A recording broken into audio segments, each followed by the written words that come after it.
Ինչ է անհրաժեշտ Հայաստանին։ Ինչ։ Ժպիտ։ Արժանապատիվ կենսաթոշակ։ Անվտանգություն։ Մեզ անհրաժեշտ է առողջ սնունդ։ Շատ լավ ֆուտբոլ ու լավ կինո։ Կենսունակ տնտեսություն։ Միջազգային գործընկերներ։ Որակյալ կրթություն։ Բարեկիրթ քաղաքացիներ։ Շատ երեխաներ ու բարություն։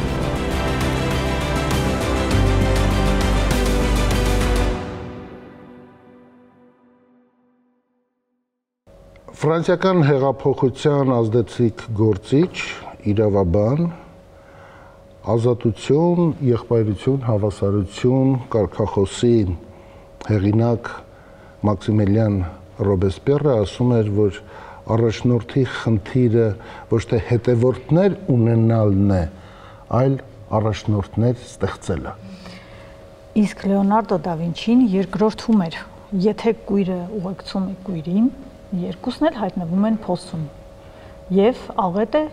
կույր առաջնորդը։ Այսօր խոսելու ենք ինչպես են դառնում, կերտվում, կոփվում առաջնորդները եւ ներկայացնենք մեր փորձագետներին հոգեբանական գիտությունների թեկնածու դոցենտ Տիկին Մարիամ Մեհրաբյանն է մեր հյուրը։ Բարի օր։ Ողջույն։ Եվ Երևանի Պետական Համալսարանի կառավարման եւ գործարարության ամբիոնի վարիչ Աննա Հակոբյանյանը։ Եվ Բերգին Երևանի Պետական Համալսարանից հաղորդակցության եւ հանրային կապերի ոլորտի առաջատար մասնագետ Աստղիկ Ավետիսյանը եւ Արմեն Խաչիկյանը, Արար քաղաքակրթական հետազոտությունների հիմնադրամի գործադիր տնօրեն, սոցիոլոգ։ Արագ սկսեցինք։ Կարճ։ Առաջնորդը երբ լսում եք, ում եք պատկերացնում, ընդհանրապես մեր իմացյալ քաղաքակրթական դաշտում։ Առաջնորդի բնութագիրը ինձ համար գաղափարներով առաջ տանող մարդն է։ Եվ ով է այդ մարդը, ըստ ձեզ, ում որ ճանաչում եք։ Ժամանակակից երևի։ Դուք ասեք։ Ամբողջական վերցրեք, օրինակ բերեք, որ դարից ուզում եք։ Երևի թե կընդգծեմ կին առաջնորդներից Մարգարետ Թետչերին կընդգծեի, Երկաթե Լեդիին։ Այո, հրաշալի։ Ինչու՞ ոչ։ Ո՞րն է ձեր բանաձևը, առաջնորդներ, ովքեր են։ Իմ կարծիքով առաջնորդներ նախ եւ առաջ ինչ որ առումով ծնվում են ու հետո նաեւ դառնում ու զարգացնում հմտությունները։ Իմ կարծիքով մի քիչ ավելի լեգենդին մոտ պատասխան կտամ, բայց Ալեքսանդր Մակեդոնացին ինչ հաշվի առնելով իր պատմական ու ծնողների հետ կապված գործոնը ու նաեւ հետո ժամանակի ընթացքում թե ովքեր են եղել իր դասախոսները, դասատնուսուցիչները ու նաեւ իր կյանքի ընթացքում ինքը ինչպես է կարողացել ինքն իրեն զարգացնել, ուստի պատմություն,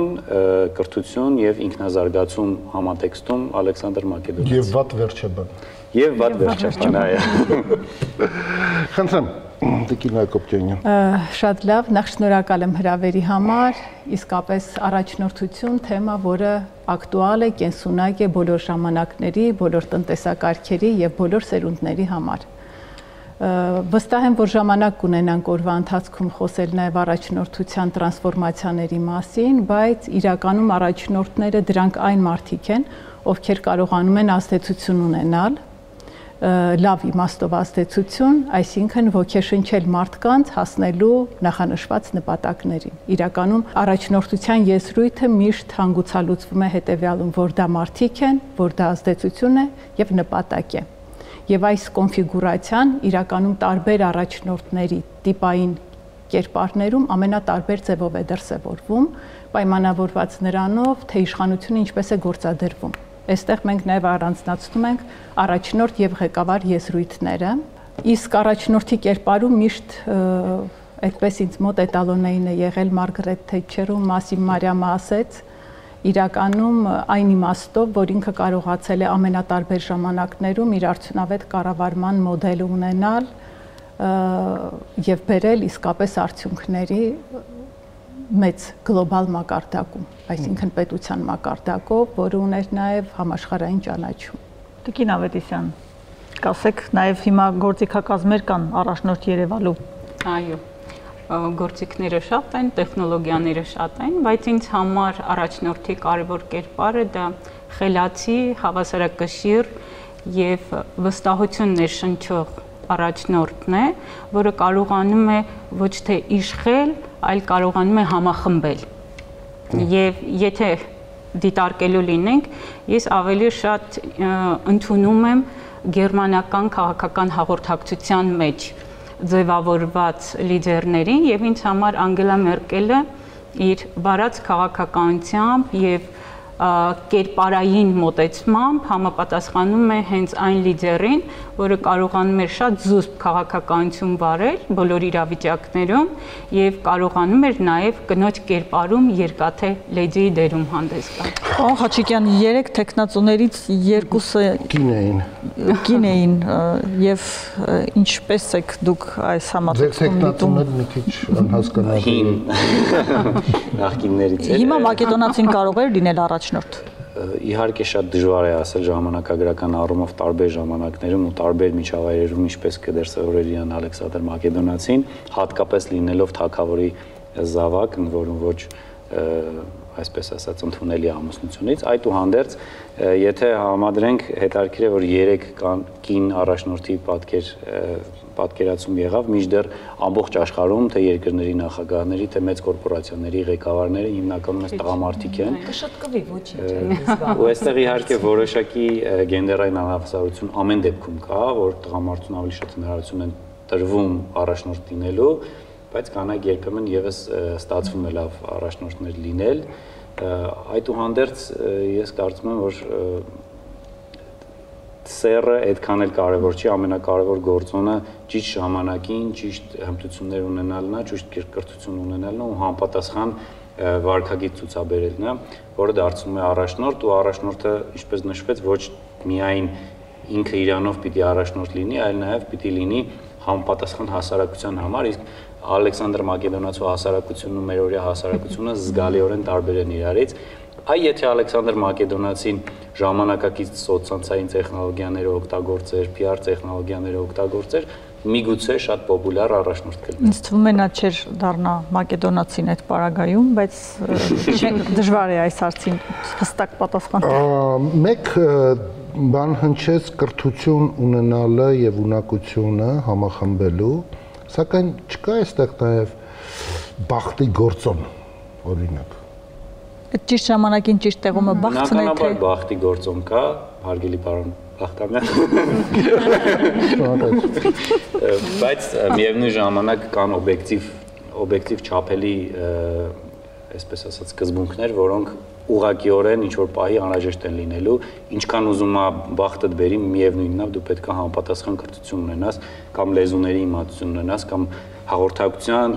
կոնֆլիկտի կառավարման, դժվարին իրավիճակներում դուրս գալու հնարավորություն ու ըմբտություն ունենաս, որ ստացվի։ Որ հակառակ պարագայում բախտը մի անգամ կբերի, ամեն անգամ բախտը չի բերի։ Սակայն հիշելով ոչ հեռավոր 20-րդ դարը պատմության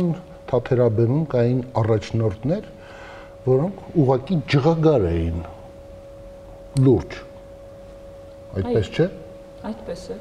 Լսենք հոգեբանական։ Ես երևի թե ձեր խոսքից առաջինը հիշեցի, ասենց եկավ Հիտլերին։ Այո։ Եվ ջղագարությունից շատ հեռու չէր նաև Ստալինը։ Այո։ Նրանց ժամանակներում մարդիկ պաշտում էին եւ կուրորեն գնում էին։ Հիտլերյան լռությունը մարդկանց կառավարելու այն կես վարկյանը այսօր շատ տեխնոլոգիաների մեջ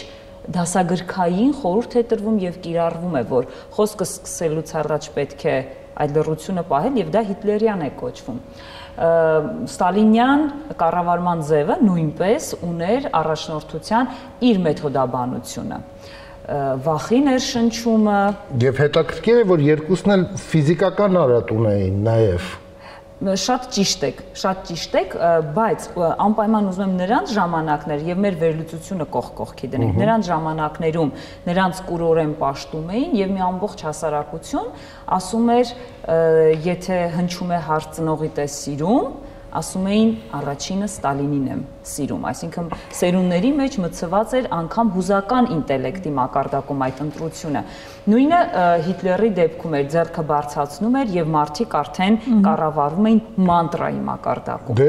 դա լուրջ ուսումնասիրված ժամանակաշրջանն էր հետաքրքիր, որովհետեւ այնտեղ քարոզչության մոդելն էր ավելի շատ եւ ոչ մեկին չէր հետաքրքրում հասարակության կարծիքը, վերևում որոշվում էր, մինչեւ ներքևի մարդուն դա հասնում էր։ Հիմա արդեն մենք հետադարձ կապի արկայությունն ունենք, որ կողքի կարծիքը չենք կարևորում եւ սեփական տիրույթում, որը սոցիալական տիրույթ է կոչվում, անում են այն, ինչ իրենց հարմար է եւ քարոզում են այն, ինչ իրենք արդեն համարում են ճշմարտություն։ Ժամանակները փոխվել է միայն կառավարման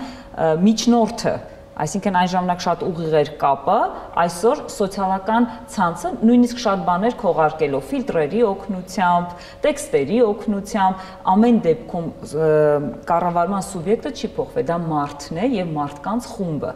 Ամբողջի կառավարման ամենահայտնի տեսությունները հենց գալիս են նրանից, որ մեկ մարդու կառավարման բանաձևն է պետք գտնել, իսկ մեկից հետո 100-ին, 1000-ին կառավարելը ինքը արդեն դառնում է տեխնիկայի հարց։ Տիկին Հակոբյանյան, հիմա մարդիկ ձգտում են ունենալ առաջնորդ, թե ձգտում են առավել առաջնորդ լինել, թե յուրաքանչյուրն իր պատկերացումն ունի, օրինակ ես սասական եմ եւ այս գործիքակազմն իրականացնելուց հետո ուրեմն ես առաջնորդ եմ, թող հետևեն ինձ։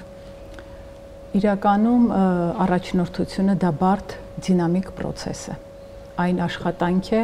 մարդկանց հետ եւ ակտիվ աշխատանք է եւ այդ հռչակումը շատ տարբեր տարակարծություններ կան, ինչպես մասնագիտական աղբյուրներում, այնպես էլ հայտնի քոուչների վարած սցենարներում դասընթացային, նու հիմնականում հանգուցալուծումը բերում է նրան եւ-ին, այսինքն եւ ծնվում են որոշակի հատկանիշներով եւ մարդիկ կարող են վարժեցնել իրենց մոտ առաջնորդ լինելու հմտությունները։ Դա մասնավորապես այսօր աշխարհում մեծ տարածում գտած փափուկ հմտությունների մասին է խոսքը։ Առաջներում օրինակ շեշտ ավելի շատ դրվում էր բնատուր հատկանիշների, դրանք կարող են լինել ինչպես սոցիալական բնութագրիչները մարդու, այնպես էլ ֆիզիկական։ Հիմա ավելի շատ աշխատանքները տարվում են փափուկ հմտությունների ձևավորման վրա, այսինքն հաղորդակցվելու, բանակցություններ վարելու, թիմային աշխատանքներ կամ թիմային գործընթացներ կառավարելու, էմպաթիա ունենալու եւ այդ ձեռքբերումներով մարդիկ կարող են իրապես կյանքի ինչ-որ մի փուլում գիտակցել, որ իրենք պետք է այս առումով նաեւ որոշակի զարգացում ապրեն։ Նաև իմ դիտարկումների շրջանակում ես էլ եմ ավելի շատ հակված այն տեսակետին, որ կարող է եւ լինել, այսինքն հոգեբանները մի քիչ շատ նեղ դաշտ չեն մտնի, բայց իրենք ասում են նույնիսկ մանկահասակ երեխաների խաղը բակում ցույց է տալիս, թե նա ապագայում ինչ է դառնալու, այսինքն առաջնորդման ինչ հատկանիշներ է ունենալու, այս իմաստով դա ավելի շատ բնատուր հատկանիշների մասին է։ Իսկ իրականում կարելի է նաև վարժեցնել, երբ որ մարդը իրավիճակային զգում է ինչ-որ գեփեր, այսինքն իրավիճակներ, որտեղ ինքը կարող է ավելի լավ դրսևորել կամ ինչ-որ մի բանի պակաս ունի, ապա կարող է որոշակի դպրոց անցնել, սովորելու ամենատարբեր եղանակները կան այսօր եւ բնականաբար վարժեցնել։ Դրա համար իմ համոզմամբ նաև հույզերի կառավարում է պետք, որովհետև դա երկար գործընթաց է, որը որ պետք է նախ ինքդ քեզ համոզես, որ դու ինչ-որ հարցերի առնչությամբ պետք է նման դիրքորոշում ունենաս, թեև դու ներքուստ կարող է եւ այլ, ասենք ավելի կոշտ կամ ավելի փափուկ վերաբերմունք կարող է ունենալ այլ հավասար պայմաններում։ Շատ հատկանշական է Տիկին Հակոբյանյանի խոսքը մի փոքր կշարունակի հոգեբանության դաշտում, հոգեբանական տրավմաների եւ առաջնորդության կապը, որտեղ դուք արդեն, պարոն Բախտամյան, նշեցիք ֆիզիկական արատների դերը, այո, պատմության մեջ ֆիզիկական արատները գերկոմպենսացիայի մեխանիզմով շատ մարդկանց են դրթել եւ ոչ փափուկ առաջնորդության, հենց կոշտ առաջնորդության։ Եթե կարճահասակ է, եթե ֆիզիկական արատ կա մարմնում, կուրության, հաշմանդամության մասով, այստեղ առաջնորդությունը կարող է գնալ գերկոմպենսացիայով եւ առաջինը այստեղ լինի, որ ինքը ունի ասելիք եւ ինքը պետք է ամեն կերպ այդ ասելիքը ասի, բայց շատ անտեսանելի կապ կա հոգեբանական տրավմաների եւ առաջնորդության մեջ, հատկապես վաղ տարիքում բռնության ենթարկվելու, ծնողներին կորցնելու եւ այլն իմասով, որովհետեւ մարդը ի ծնե ինքը ուղեկցվում է հաճույք ստանալու սկզբունքով եւ երևալու սկզբունքով, երբ որ ինչ որ մի բան ճնշվում է, ինչ որ տարիքում, ինչ որ ժամանակ, ճնշում ինքը զսպանակի ուժով անպայման դուրս է թռչում եւ այդտեղ այդ դուրս թռչելու ժամանակ, ինչպես Բախտն էին քննարկում, ճիշտ ժամանակին եւ ճիշտ պահին կարող են առաջանալ առաջնորդնել, բնածին չլինելու դեպքում անգամ առաջանալ առաջնորդության սկզբունքով։ Իսկ մոտենանք մեր իրականություն մի քիչ, հա, ու մենք տեսնում վերջի 100-ամյակում ովքեր են եղել եւ ինչպես է ստացվել։ Ում եք դուք հիշում։ Առաջնորդ Թերևս գուցե նույնացնենք առաջնորդ, կառավարիչ, ղեկավար, հա, չգիտեմ։ Գիտեք, շատ հետաքրքիր գործընթացներում ենք հիմա այս պահին գտնվում, որովհետև եթե հաշվի առնենք, որ տեղեկատվության հոսքը այնքան շատ է, որ մարդկանց մոտ նաև տեղեկատվություն ստանալու թեր աղբյուրներ են գալիս եւ չգիտի մարդը որտեղից ստանա ճշգրիտ տեղեկատվություն, բնականաբար քիչ առաջ խոսեցինք ֆիլտրացված կերպարների մասին, շատերի համար հենց ֆիլտրացված կերպարներն էլ դառնում են այն ուղենիշները, որոնց հետևից կարելի է գնալ, բայց առաջնորդի կարևոր առաքելությունը 21-րդ դարում դա հաղորդակցվելու ունակությունն է։ Նախ ասելիք, որը պետք է տեղ հասնի մեծ լեսարանին, երկրորդ ամենակարևոր բանը դա հուզական ինտելեկտն է, այսինքն հավասարակշռության գործոնը, եւ մյուս կարևոր բանը դա վարքագիծն է։ Եվ սրանք պետք է համահունչ լինեն եւ ներդաշնակ լինեն, որովհետեւ չես կարող ասել մի բան, բայց վարքագծով ցույց տալ մեկ այլ բան, ինչը մեր օրերում ամեն օր մենք տեսնում ենք եւ հանդիպում ենք զուգահեռ կադրեր անցան, օրինակ ազգային ժողովի կառավարություն հարցուպատասխանը, թե ինչպես չի զսպվում հուզականությունը եւ մնացած այդ բոլոր շղթան ինչպես է եւ այդ ագրեսիան, որը երբեք չի կարող բերել այնպիսի առաջնորդության, որը կարող է ազգային ժողովրդին համախմբել։ Բայց գիտեք, շատերի համար դա նույնիսկ համակրելի է, ասում եմ, տեսակ ինչ արեց։ Թափով ինչ տեղը դրեց սպորտը, բան, վերջին հարցումները ցույց են տալիս, որ հասարակությանը դրանք պետք չեն։ Վերջին հարցումները արդեն ցույց են տալիս, գուցե մարդիկ ակտիվ չեն մասնակցում ինչ որ process-ների, բայց նրանք սպասում են այն կարևոր ազգապահպան լիդերին, ով պետք է գա եւ ինչ որ բան փոխի, այսինքն նույնիսկ ընկալումները հասարակության մոտ արդեն փոխվել են պատերազմից հետո։ Ինչ որ մեր սպասումները շատ երկար դարեր են գնում։ Պարոն Խաչիկյան, Պլատոնն ասում էր առաջնորդողին պետք է իմաստություն, արդյոք հիմա դա արդիական է առաջնորդ լինելու համար։ Իմ կարծիքով արդիական է, չնայած մենք առաջնորդներ կամ գործող ղեկավարներ ասելով ինչ որ տարբեր մարդկանց ենք մեր մտքին ունենում, ովքեր չեն համապատասխանում, բայց դա չի նշանակում, որ առաջնորդներ են նրանք պարզապես շուտ ժամանակ առ ժամանակ հայտնվում են, բայց ես կուզեի նշել, որ առաջնորդը ոչ միայն մարդկանց խմբի ղեկավարն է, ոչ միայն կառույցի, ոչ միայն քաղաքականության, այլ ինձ համար առաջնորդի լավագույն սահմանումը, որ մտքի առաջնորդ պետք է լինի նախ եւ առաջ, եւ եթե նայենք ժամանակակից աշխարհում, ես կուզեի նշեի օրինակ, ասենք Իլոն Մասկին, որ մտքի առաջնորդ է, գաղափարի առաջնորդ է ու նաեւ բիզնեսում է առաջնորդ, ինչ որ մի փուլում նաեւ քաղաքականության դիեզերքից մինչեւ ցամաք եւ ջուր։ Այսինքն մարդ, ով որ կարողանում է ոչ ընդունված, շատ տարօրինակ երբեմն եւ շատ հեռահար մի նպատակ դնել եւ հասնել այդ նպատակին, ու իր մտքով կարողանա վարակել մյուսներին, ու իմ կարծիքով դա ամենամեծ առաջնորդության տեսակն է, հայտնի միտք կա դե 6-7 հրեաների մասին, ովքեր առաջնորդել են, վստահ եմ գիտեք այդ պատմությունը, Սողոմոն, Հիսուս Քրիստոս, հետո Մովսես, Մովսեսը քանի տարի առաջնորդեց։ Հետո Կարլ Մարքս, Ֆրոյդ եւ վերջո Ալբերտ Էյնշտեյն, այդ չգիտեմ, եթե գիտեք, կարող եմ ասել։ Ասեք հեռուստադիտողները։ Եկավ սկզբից Մովսեսը եւ ասեց ամեն ինչ վերևից է, այսինքն ու դրանով վերևի գաղափարով, երկնքի գաղափարով սկսեց առաջնորդել մարդկանց։ Հետո եկավ Սողոմոն իմաստունը ու ասեց ամեն ինչ այստեղ է եւ սկսեց մտքի իմաստության միջոցով առաջնորդել շատ մեծ քանակով մարդկանց։ Հետո եկավ Հիսուս Քրիստոսը, ասեց ամեն ինչ այստեղ է, սրտում է, ամեն ինչ պայմանավորված է սրտով եւ սիրո, սրտի, համերաշխության, հոգատարության, իսկ քրիստոնեությունը հենց այդ կրոններ, այդ արժեք, բարոյական արժեքներով սկսեց առաջնորդել մարդկանց։ Դե հետո եկավ Կարլ Մարքսը եւ իր ավելի կապիտալիստական մոտեցմամբ ու սպառման տեսանկյունից ասեց ամեն ինչ այստեղ է, ամեն ինչ պայմանավորված է սպառումով։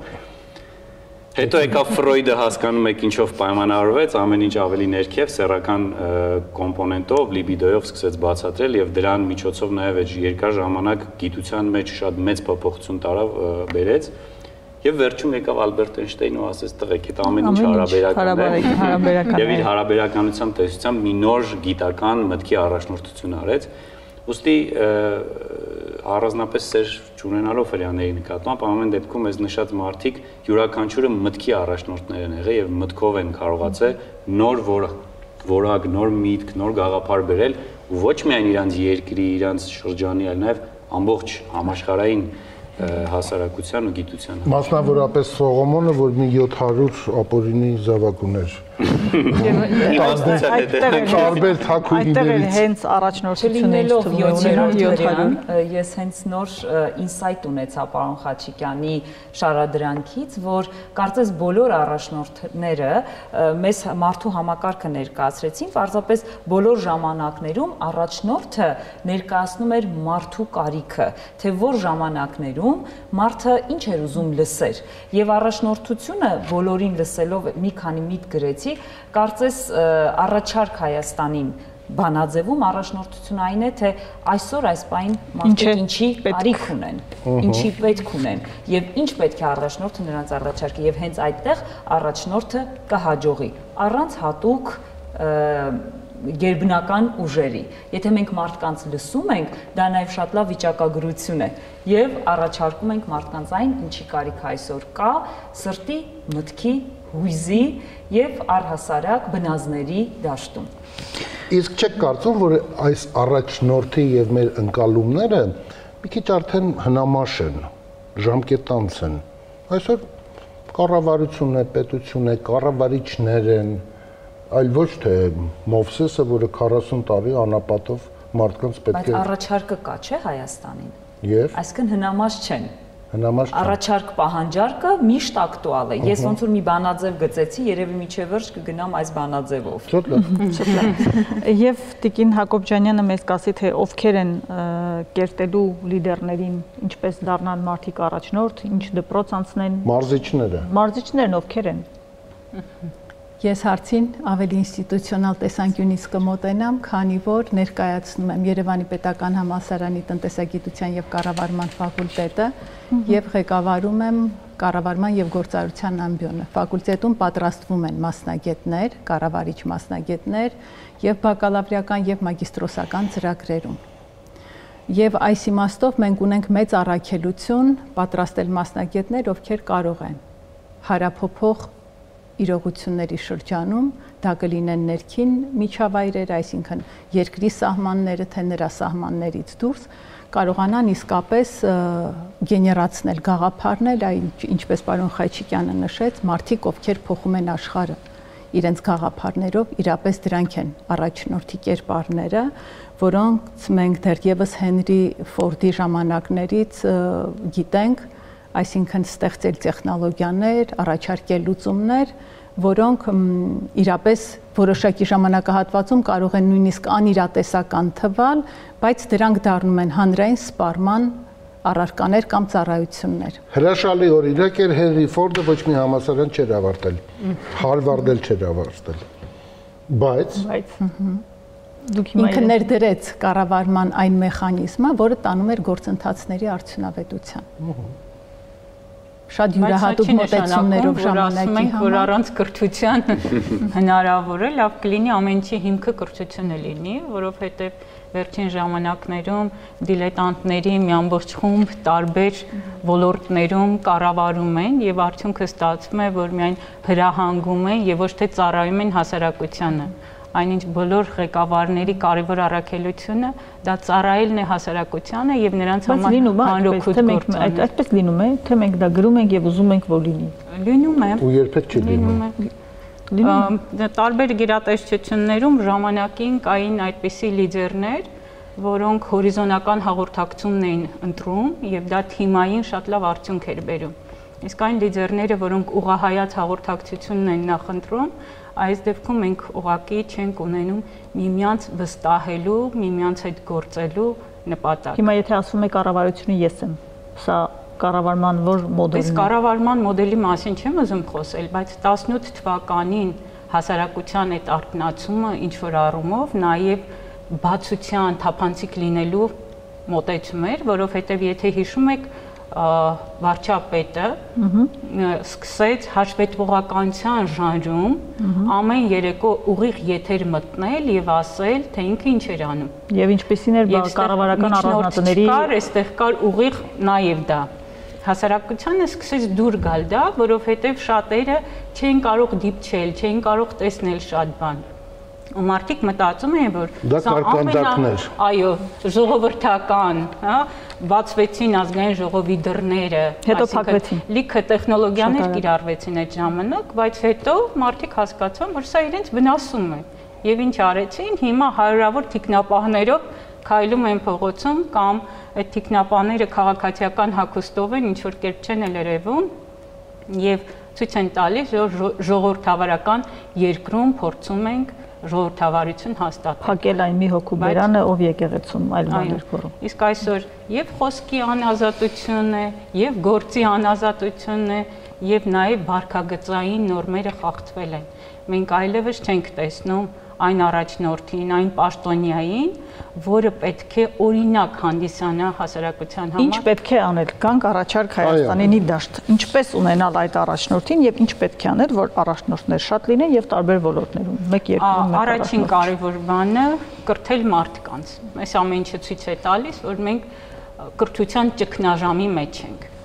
Երկրորդ ամենակարևոր բանը, որը չսովորեցնենք հնազանդվել եւ կառավարվել, այլ սովորեցնենք ազատ արտահայտել միտքը։ Սա ամենակարևոր բաներից մեկն է, որովհետեւ այստեղ ձևավորվում է չհնազանդվելը, դա վտանգավոր բան է։ Այստեղ դաստիարակության մասին չեմ խոսում, որտեղ դաստիարակությունը այլ բան է, բայց երբ որ քեզ ինչ-որ մեկ ինչ-որ բան հրամայում է եւ դու ուղակի լռում ես, որովհետեւ չես ուզում ընդդիմանալ, սա նշանակում է, որ դու կարծիք չես արտահայտում։ Իսկ երբ որ դու ընդդիմացար, ինչ է ստացվում։ Ստացվում է կորցնում ես աշխատանքդ, լավագույն դեպքում կամ մի քանի հոդված առաջանում է։ Այո, ցավոք սրտի հասել ենք դրան, բայց ելք գալու, ելք ունենալու, դուրս գալու այս իրավիճակից մենք արդեն պետք է գիտակցական հասարակության կազմակերպված հասարակության, որը ինչ-որ բան կարող է փոխել, որովհետև հիմա շատերը իրենց համարում են լուսանցքից դուրս։ Մենք այդ մարդկանց գիտակ, խելացի, հավասարակշիռ, իրենց ոլորտներում փորձառու մարդկանց պետք է հետ բերենք աշխատանքային process եւ դրանով պետք է փոխենք իրավիճակը։ Այո։ Կարելի է ասել ես ինչ կարիք ունեմ առաջարկ Հայաստանի շրջանակներում։ Ես իսկապես այն առաջնորդի կարիք ունեմ իմ երկրում, իմ հայրենիքում, ավելի ազգային է խոսքս, քան պետական, ով իմ կրթության մեջ, իմ գործունեության մեջ ինձ չի կտրի արմատներից եւ կառաջնորդի իմ արմատներին։ Չէ՞ որ մենք այնքան մենք մատենադարան ունենք գամ էստեղից, այսինքն մենք մատենադարանի գիտելիքները չենք օգտագործում եւ նա տարին մեկ դպրոցականների էքսկուրսիայի վայր է դառնում։ Ես իմ մատենախոսության մեջ այնքան շատ եմ օգտագործել Մխիթար Գոշը, ուսումնասիրելով մարդու կողմից մարդու շահագործման հոգեբանական հիմքերը։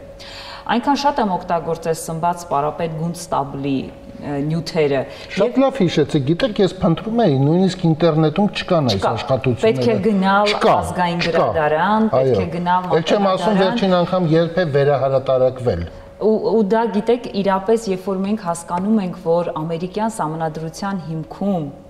մեր Շահամիր Շահամիրյանի մտքերն են ընկած ու դա առաջնորդել է գերհզոր տերության շատ կարևոր հարթակում սահմանադրության մեջ, ես ուզում եմ, որ մեզ առաջնորդող մարդիկ կամ մարդը մեզ արմատների մեջ ամուր պահի, որովհետև միևնույն է աշխարհը կառավարվում է գիտելիքով։ Մենք ինչքան ուզում է ինչ-որ թրենդային կրթությունը պետք է, դրանք այնքան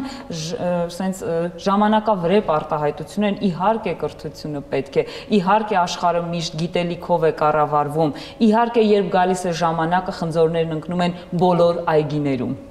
Այսինքն այդ դա նաև առաջնորդի մեկ նաև մարդկանց գլխին։ Եվ երբ որ մենք գիտելիքի մեր հայկական ուժը, ես չեմ կարող հայկականի մեջ բերումը չանել, որովհետև մեր բոլորի ցավը, երբ որ մենք առաջնորդների մեջ առաջնորդ ենք փնտրում, ես վստահ եմ մենք հայկականն ենք փնտրում։ Որքան ուզում է դրսում գիտելիքը շատ ուժեղ լինի եւ դա մեզ համար այսպես ներկայացված լինի, ես որքան էլ այդ գիտելիքի արմատները փնտրում եմ, միևնույն է ես գնում եմ 5 քաղաքակրթություն եւ տեսնում եմ, որ այդ քաղաքակրթության ձեռագրերը մեզ համար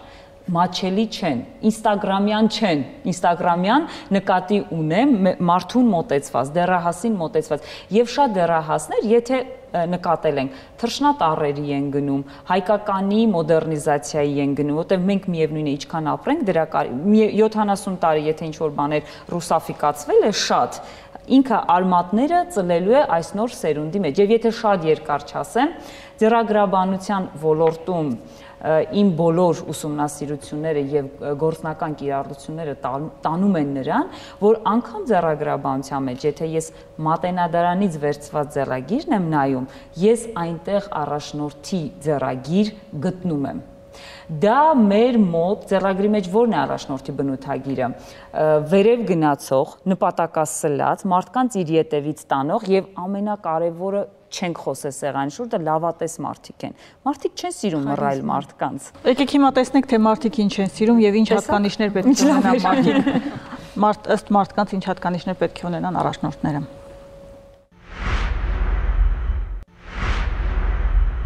Ինչ հատկանիշներ պետք է ունենա առաջնորդը։ Տեսած մարդ պետք է լինի, չտես չպետք է լինի։ Դա էլ է մասնագիտությունը, դա ինքն չի որ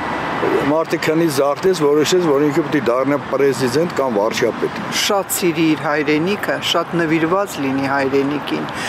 Ոչ թե գնա այնտեղ արտասահմաններում ապրի ու ընդեղից հրահանգներ տա։ Հայաստանը մի քիչ խառնված է, որ ոնց որ ամեն մեկ իր համար էթագա։ Խարիզմա, համարձակություն, ինտելեկտ, բարդ իրավիճակներում արագ որոշումներ կայացնելու ունակություն։ Առաջնորդը դա պետք է ցավը էլի իր երկրի համար։ Առաջնորդը իմ կարծիքով պետք է առաջերտին արդար լինի, նա պետք է գող չլինի, նա պետք է աչքը կուշտ լինի եւ լավ կրթված մարդ պետք է լինի։ Պարոն Խաչիկյան,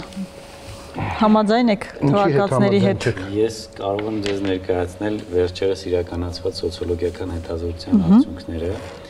որտեղ հարցադրվել, հայկական մտքաչափ է կոչվում հետազոտությունը, հարցադրվել ինչպիսի ղեկավար եք ցանկանում ունենալ եւ ինչպիսի ղեկավար չեք ցանկանում ունենալ, եւ ամենաշատը հնչած պատասխանը թե ինչպիսի ղեկավար են ուզում ունենալ, շուրջ 38%-ը նշել է հայրենասեր ժողովրդի մասին մտածող ղեկավար, երկրորդը հնչել է ուժեղ, համարձակ, շուրջ 26%-ն է նշել, երրորդ ամենաշատ նշած պատասխանը արդար, ճշմարիտ, էլի արժեքային տիրույթում 18%-ը,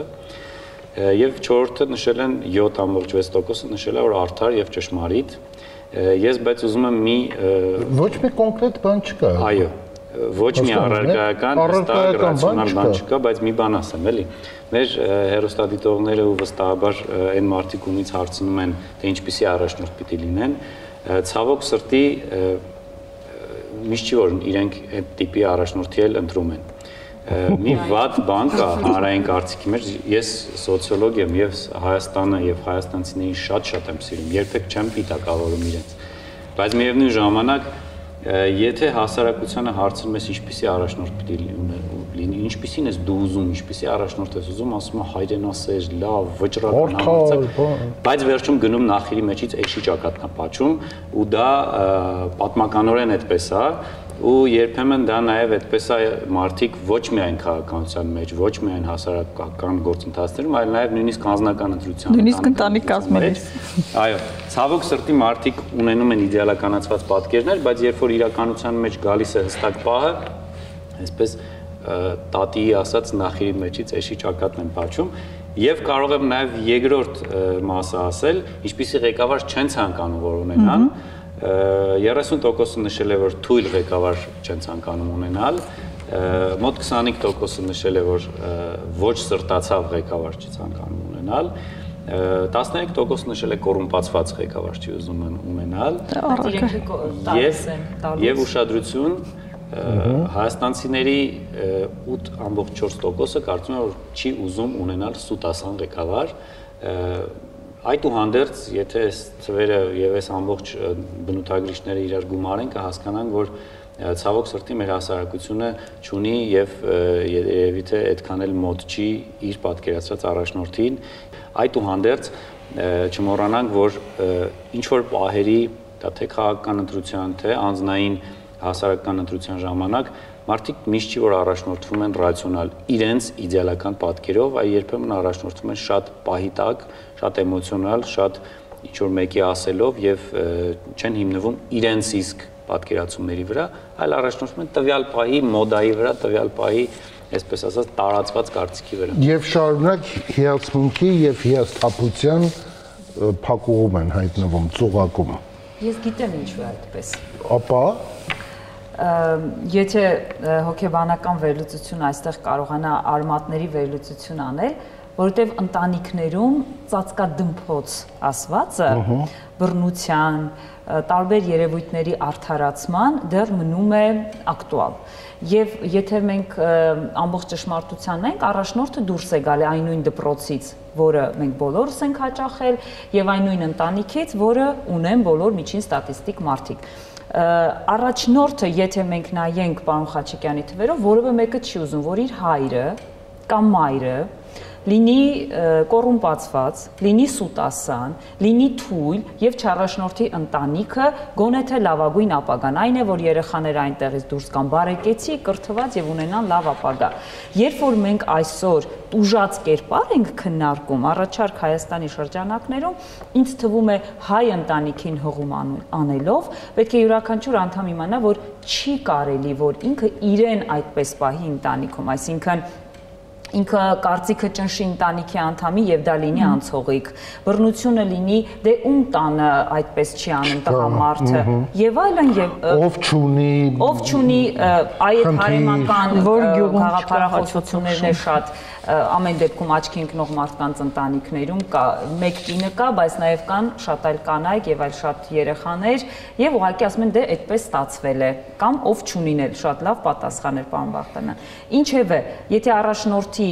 առաջնային օղակին հղում տանք, ապա պետք է այնքան երևույթներ բարձրաձայնվի եւ կրթությունը այնքան ընտանիք մտնի ներքին կրթությունը, ներքին ինսայթները, որ այնտեղից դուրս եկած մարդ ուղղակի իմանա, որ իր ընտրողը ուզելու է հենց այս կերպարը, որը հետազոտված է, որը դրված է սեղանին։ Ինչքան մենք փակենք եւ ինչքան մենք շատ բաներ ծածուկ պահենք, այնքան արժանանալու ենք այն մարդկանց, որոնք որ նույն կերպ մեզ կարող են ասել մի բան, բայց անել մի բան, որ առաջնորդը վերջին երևի 2 տարի ընթացքում իր ասած խոստումը չկատարելով արժանացավ ժողովրդի պատժին։ Բացի այս քննարկումներից։ Այսինքն անպատժելիությունը առաջնորդի կերպարին չհամապատասխանելու կա։ Հիմա տեսեք, ներողություն, մի լավ բան մտքիս եկավ։ Երբ որևէ մեկը ուզում է կարկանդակ պատրաստի,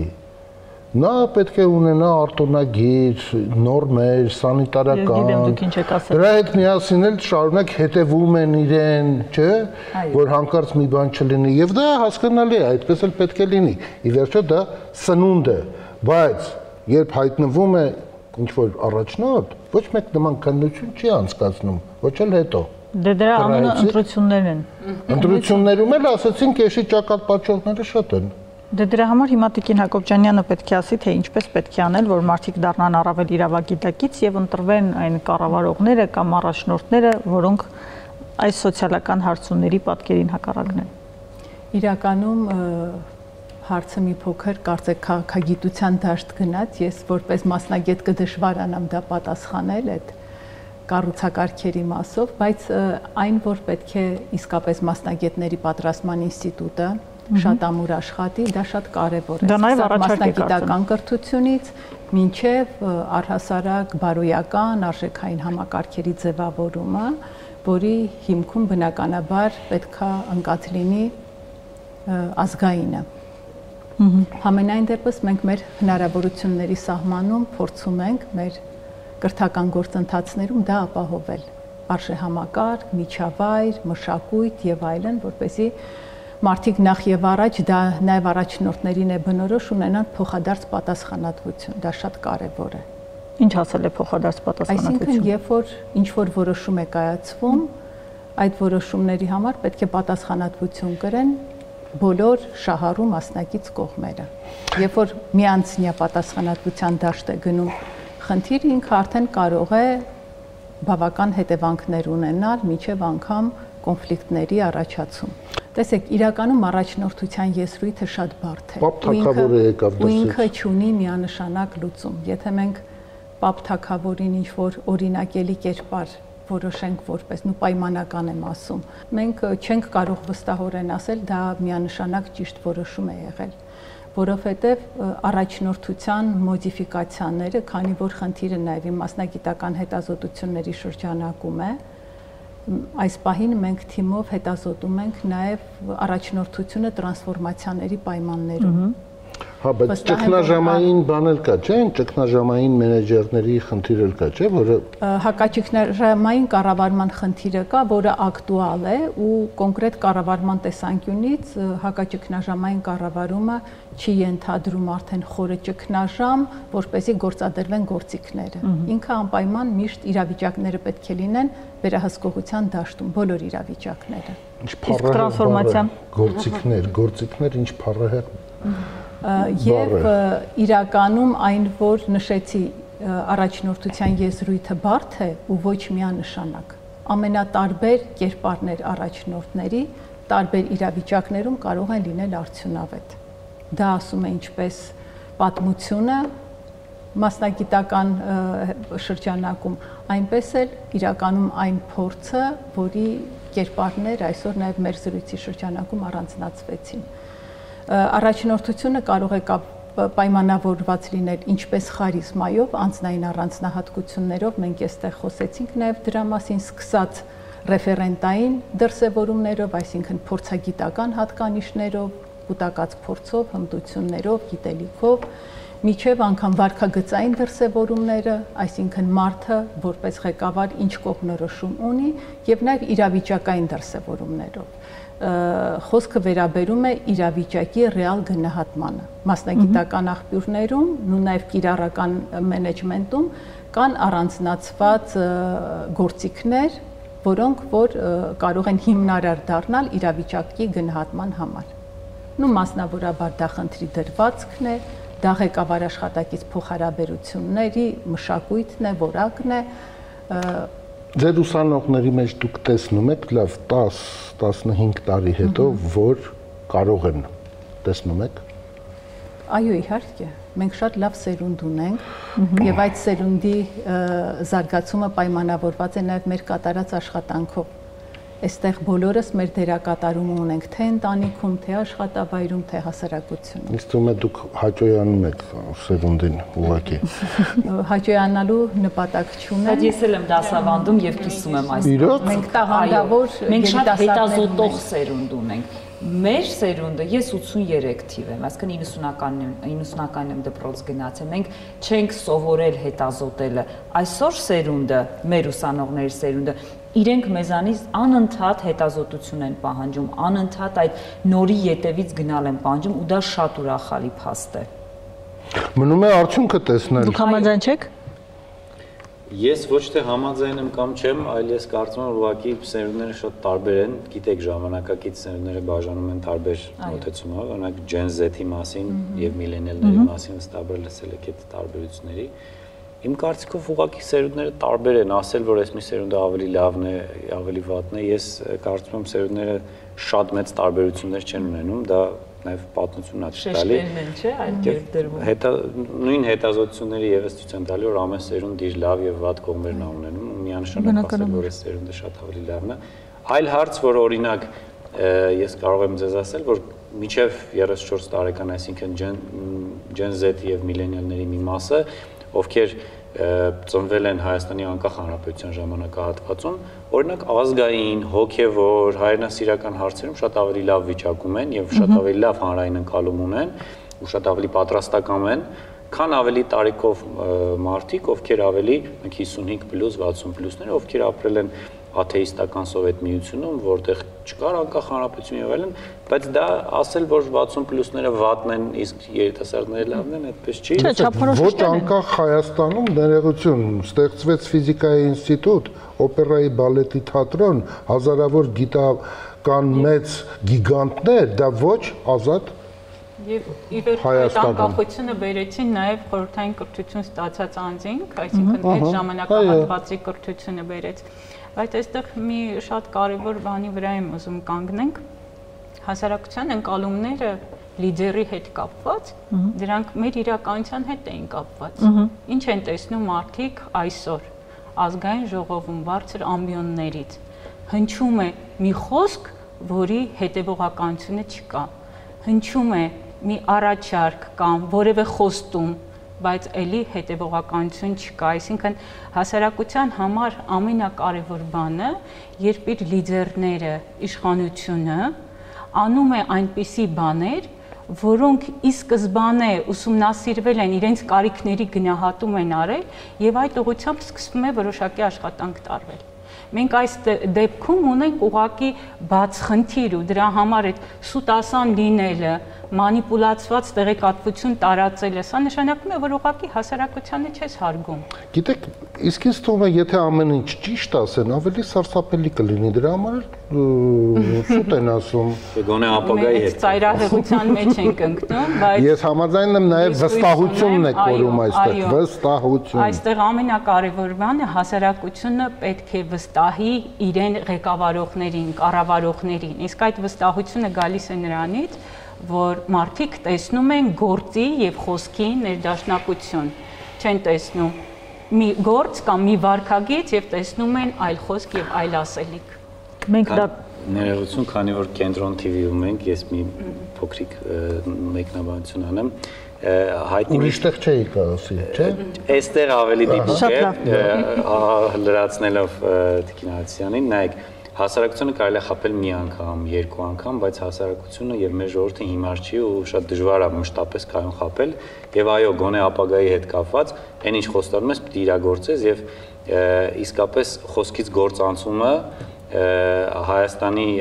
հասարակության շրջանում շատ մեծ պահանջարկ ունի եւ առաջարկ Հայաստանին կարող եք արձանագրել, որ մեր խոսքը գործ է։ Կարծես թե ապագան այնքան էլ տխուր չէ։ Այո։ Դատելով Եվ համաձայնելով սոցիոլոգիական հարցումները կարող են շարունակ փոխվել, չէ՞, ի վերջո։ Առհասարակ, այո, դինամ հասարակությունը դա կարծր զանգված եւ պարբերաբար փոխվում են, թե կարծիքները, թե ընկալումները, թե ինչ որ մի մոռացեք, որ 1939 թվականին կամ 1937 թվականին գերմանական հասարակությունը ինչ մեծ 100% ընտրություններ էին, լեգիտիմ ընտրություններ, այո։ Այնպես որ հասարակությունը Բայց հիմա մարդիկ ուզում են առաջնորդի բեռը ստանձնել, թե աշխարհի զարգացումները եւ անսահմանափակ հնարավորությունները հնարավորությունները տալիս են ապրել լավ կյանքով եւ ինչու լինել առաջնորդ։ Այո, հետո ես կարծում եմ, որ վերացավ արդեն այն միտքը, որ 3 միլիոն հայ վարչապետ, ինձ թվում է հաստատ դա այդպես չէ։ Ինչն է մարդ նախընտրում Տիկին Հակոբյանյան։ Իրականում բոլոր մարդիկ տարբեր են եւ ես նաեւ մի գաղափարի վրա կուզենայի այս պահին ուշադրություն դարձնել, որ հիմա նաեւ ժամանակակից ուղղություն կա առաջնորդության ուրվագծերից մեկն է, որ մարդիկ տաղանդավոր են։ Եւ առհասարակ կոնկրետ կառավարման կոնտեքստում կարեւոր է, որ դու կարողանաս բացահայտել մարդկանց տաղանդը եւ այն հատկանիշները, դրանք կարող են լինել բնատուր, ձեռքբերովի, գործարկել իօքուտ արդյունքի, այսինքն նախանշված արդյունքի։ Ինչ վերաբերում է ձգտումեն առաջնորդ դառնալ եւ այլն, դա մարդու բնական ձգտումներից մեկն է։ Դա նաեւ շատ խորը ուսումնասիրված է գիտականորեն, որ մարդու բնական հատկանիշների շարքում է նաեւ իշխանության ձգտումը, որ ամենատարբեր դրսևորումները կարող է ունենալ, սկսած բակից, դպրոցից, ընտանիքից, ընկերական շրջապատից, հետագայում նաեւ աշխատանքային միջավայրում կարիերայի առաջխաղացումներից։ Այստեղ իրականում ղեկավարման ամենատարբեր մոդելները կան, որը որ կապված է պատասխանատվության ստանձնման հետ։ Եթե չեմ սխալվի, շատ խորությամբ չեմ ուսումնասիրել, բայց էլի հոգեբանության տեսանկյունից մարդիկ գերակշռաբար խուսափում են պատասխանատվությունից, այն իմաստով, որ իրենց այդ կոմֆորտ զոնայից դուրս գալը իրականում դա ռիսկ է, այո, դա նախաձեռնողականություն է, դա կրեատիվ մտածողություն է, որը մեր օրերում իսկապես շատ կարևոր է եւ միջավայրերում կոնկրետ նման հակումներով ու նման բնավորության գծերով մարդիկ իրենք համ ձգտում են, համ հասնում են տարբեր ատյաններում իրենց համար առաջնորդության դրսևորման սցենարին։ Իմ պատկերացումներում առաջնորդության դրսևորման սցենարները կարող են ամենատարբեր լինել, սկսած, ասենք, որևէ կրեատիվ գաղափարի առաջխաղացումից, մինչև որ լուրջ նախագծեր ղեկավարել, հետազոտություններ անել, միջազգային հարթակներում ներկայանալ եւ այլն։ Ես հաջորդ առաջնորդի գծի մասին մտածեցի։ Նոր դիմագիծ է հայտնվում, այո։ Ես բայց կին չենք տեսնում, չգիտես ինչու, մեզանում։ Ես որոշ կին Հայաստանում հաշվի առնելով որոշ կին պաշտոնյաների վարքագիծը ինչ որտեղ վերապահում ունեմ։ Անուրաց գնալ այնտեղ որ պետք է եւ առաջնորդը երևի տարբերում են, հա, որովհետեւ եթե առաջնորդություն, ապա ես լավատեսության իմ թղթիկի վրա լավատեսության վրայի կանգնեմ, որը քաղաքացիները չասեցին եւ ես իրենց հասկանում եմ, ինչքան է որ տխրեցի, բայց լավատեսության կողքին մեր օրերի առաջնորդը պետք է ունենա ապագայի տեսլական, որը կոչվում է հեռատեսություն, սրատեսություն։ Լավատեսություն, հեռատեսություն, սրատեսություն եռյակը ցանկացած առաջնորդի շատ լավն է դարձնում եւ հետևորդների թիվն է ավելացնում։ Որտեղ որ երևի մի չափաբաժին պարոն Խաչիկյանի հայացքի մեջ կարդացի իմ ունակություններն օգտագործելով, երևի սուտասանությունը գրվեց, հա, որ հեռատեսության մեջ մարդը խոստում է տալի, դա մեծ է լինում, պրոմիսի հատվածը եթե հանենք, այո, մարդը բառը հանելուց պետք է այն չափելի դարձնի, որտեղ եթե ինքը բառը չիրագործեց, ավելանում են սուտասանների թիվը, բայց եթե ունենում ենք 300 տարվա տեսլական առաջնորդության մեջ, մենք կետ առ կետ կարողանում ենք դրա ետևից գնալ։ Ես իմ կյանքում փոքր հատվածում դա կիրառել եմ մեկ տարվա կտրվածքով շատ հաջողել եմ եւ եթե մարդիկ հիմա մեզ լսում են եւ իրենց առաջնորդությունը ուզենան բացահայտեն, հատկապես դեռահասները, չէ՞ որ հարցը նաեւ սերունդին էր վերաբերում, թող որ նրանք իրենց մեջ զարգացնեն հեռուն տեսնելու կարողությունը, այդ արծվային սրատեսությունը, թռիչքից չվախենալը եւ եթե բժշկությունից էլ օգտվենք եւ օրինակը բերենք, անբուժելի հիվանդության մարդուն թաքցնել հիվանդությունը, եթե վերցնենք հասարակությունը ճշմարտության կարիք ունի, այո, մենք կարիք ունենք, որ մեզ ասեն, որ մեր վիճակը շատ վատ է։ Ինչու՞, որտեվ դա մեզ կօգնի մոբիլիզացնենք մեր ուժերը։ Միգուցե մենք այսքան ճոխ տարբեր միջոցառումների մեջ ունենանք այնպիսի վարքագիծ, որ շատ ֆինանսներ գնան մեր ուժեղացմանը, անվտանգության, պաշտպանության, մենք բազային, ամենաբազային պահանջմունքը պետք է առաջնորդի համար պատրաստենք, որ նա մեզ տա, դա մեր ապահովության զգացումն է։ Այլ ոչ թե միայն զվարճանք առանց հացի։ Այո։ Բայց նաև պետք է արձանագրենք ներողություն, որ այս սերունդը, որ հիմա օրինակ ես 25 տարի դասախոսում եմ Երևանի պետական համալսարանում, ամեն տարի փոխվում է սերունդը։ Այս սերնդի մոտ բացակայում է քաղաքացիական դիրքորոշում հայտնելու ներգրավվածության գաղափարը։ Ինչու՞։ Ազգային են երեխաները։ Որովհետև 17 թվականին տեղի ունեցող process-ների արդյունքում շատերը սխալվեցին, իրենք այդպես են համարում։ Եվ դրա արդյունքում իրենք մտածում են, որ ավելի լավ է լռեն, որևէ բանի չմասնակցեն, եւ ամեն մեկը իր փոքր սոցիալական խմբի հետ շփումն է ապահովում։ Բայց եթե հաշվի առնենք օրինակ մեր տարիքային տարբերությունը մենք ուսանողական տարիներին շատ բան չունեինք, բայց ամենտեղ փորձում ենք նախաձեռնողականությամբ ինչ-որ բան փոխել։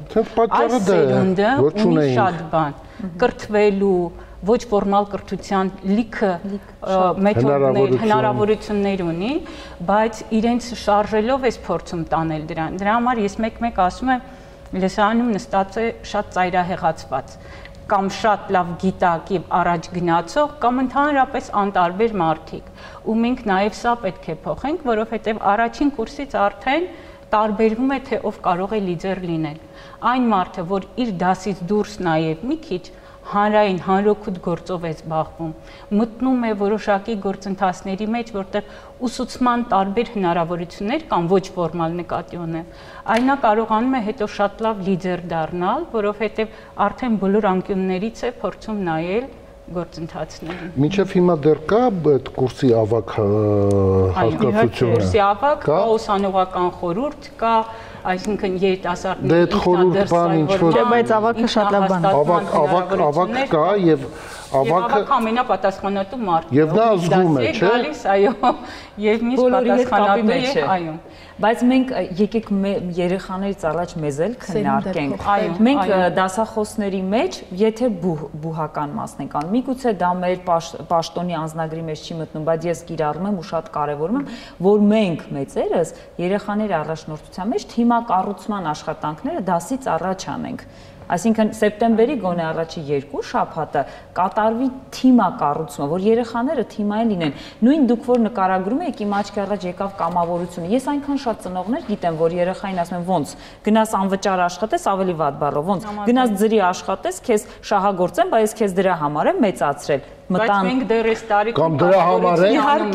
դրա համար ենք փող վճարում համալսարանում։ Բայց սա իսկապես գաղափարախոսության հարց է, եթե թիմակառուցում չլինի առաջնորդին, որտեղ ենք բացահայտելու։ Հենց թիմակառուցման ժամանակ խումբը իր ետևից տանողը կա, եւ եթե Ջոն Մորենոին հիշենք երկրորդ համաշխարհային պատերազմից հետո, պարոն Խաչիկյանի ոլորտ մի փոքր գնամ, նա ինչ բացահայտեց, որ աստղային մարդիկ, նույն առաջնորդների նկատի ուներ, օժտված մարդկանց նկատի ուներ, ամբողջ խումբը սկսում է ճնշել, որտեղ նա աչքի է ընկնում։ Նա իր վրա աշխատում է, բայց ամենամերժվածն է ռեֆերենտ խմբերում։ Ինձ թվում է այս տեսությունը այդքան էլ չի հնացել, որքան էլ որ շատ տարիներ են անցել։ Այսօր էլ խմբերում մենք երևի կասենք դրան նախանց, երևի Հայաստանում մշակութային այդ բառը ավելի կկիրառվի, որ բոլորը սկսում են առաջ գնացող մեկին վատաբանել, չնպաստել, ոտքի տակ քար դնել, ձեռքը դռան տակ։ Բայց նաև շատ հանգիստ այդ բացը հավաքում է իր աջակիցներում առաջնորդների նաև աջակիցներ են շուրջը հավաքվում նրան երին նախանձել։ Եվ թագավորին իրականում դրան հակառակ կողմում կա նաև ցանկալի վարքի ամրապնդման մոտեցումը, երբ որ խրախուսվում է լավ վարքը ու շրջապատը թիմը փորձում է նրան նմանվել։ Հիմա ավելի լավ է մենք բոլորս ցկտենք իրապես այդ սցենարներով կառուցենք մեր շրջապատները։ Լսեք, ոչ միտեղ գերազանցիկներին չեն սիրում։ Եկեք Դե գերազանցիկ շատ հարաբերական։ Չէ, այն գերազանցիկին էլ են ճիշտ։ Այսօր երկրորդ գերազանցիկի սինդրոմ, մի քիչ փոփոխություն կա։ Մեր տարիների գերազանցիկը այսօր գոնե մեր ոլորտում արդեն սինդրոմով է հանդես գալի, մարդ ով ամենտեղ գերազանցիկ է։ Դուք հարցումներ չունեք այդ մասին։ Չէ, այդ մասով հարցումներ չկա, որտեղ դա հանրային կարծիքի հետազոտություն չի, բայց քանի որ Մորենոին նշվեց, ընդհանրապես կա ֆորմալ եւ ոչ ֆորմալ առաջնորդություն, այսինքն առաջություն, որը ի պաշտոն է եւ առաջություն, որը ոչ մի պաշտոնով չի որոշվում։ Այո, մի հատ հայտնի գործ կա, չէ, առաջնորդ առանց տիտղոսի։ Օրինակ ես ուսումնասիրել եմ զինվորական առաջնորդությունը, ֆորմալ եւ ոչ ֆորմալ, ու իմ օրինակով էլ կարող եմ ասել, երբ որ մարտական դիրքերում ծառայում էի եւ խրամատում կամ մարտական դիրքում բոլորը գրեթե հավասար են, բայց կա դիրքի ավագ, կան մարդիկ, ովքեր ավելի ինքնավստահ են, ավելի համարձակ են, եւ կան մարդիկ, ովքեր զորամասում ավելի пассив են, ավելի քիչ են ակտիվություն ցուցաբերում, վստահ եմ բոլորս գիտենք էլի դա։ Բայց ես հիշում եմ, երբ որ մեր դիրքի հարակից դիրքի ուղղությամբ հետախուզադիվերսիոն հարձակում եղավ, այդ ժամանակ մեր դիրքից ամենաարագը, ամենահամարձակը, ամենաինքնավստահը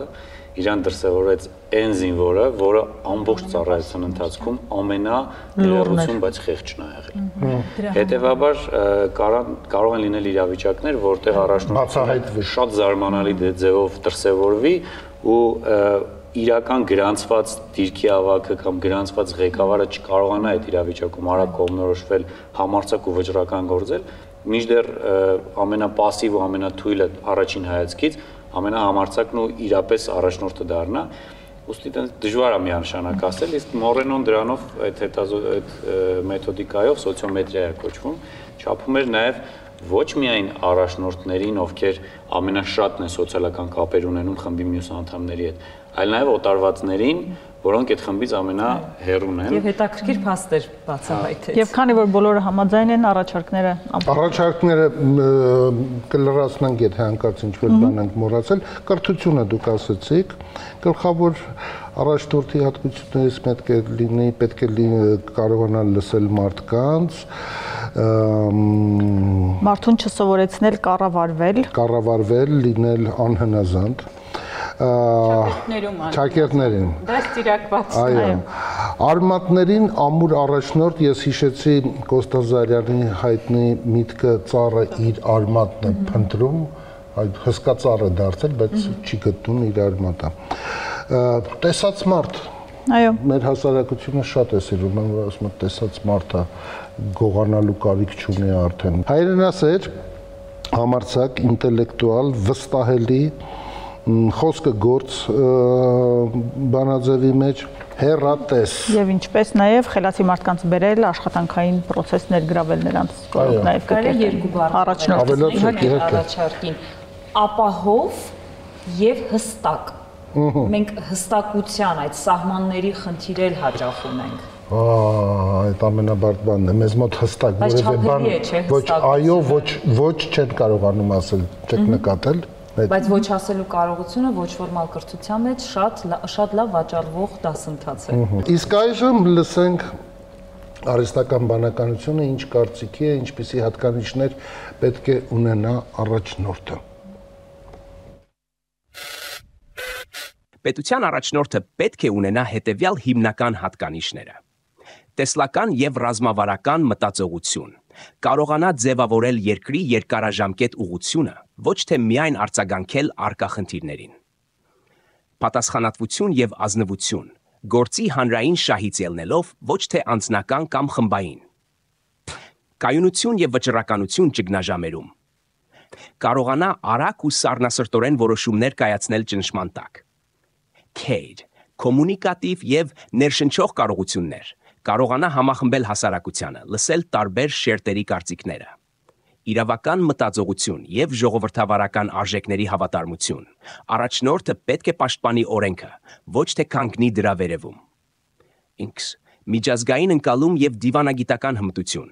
Կարողանա ներկայացնել ու պաշտպանել պետության շահերը գլոբալ հարթակում։ Զգայունություն սոցիալական արդարության նկատմամբ, գիտակցի հասարակության անհավասարությունները եւ ձգտի դրանք նվազեցնել։ Կարճ առաջնորդը պետք է լինի խոհեմ, արդար, բանիմաց, քաչ եւ համախմբող։ Ճիշտ Պլատոնի առաջարկներ արհեստական բանականության ձևակերպումը։ Շնորհակալություն բարեկամներ։ Ինչ է անհրաժեշտ Հայաստանին։ Ինչ։ Ժպիտ։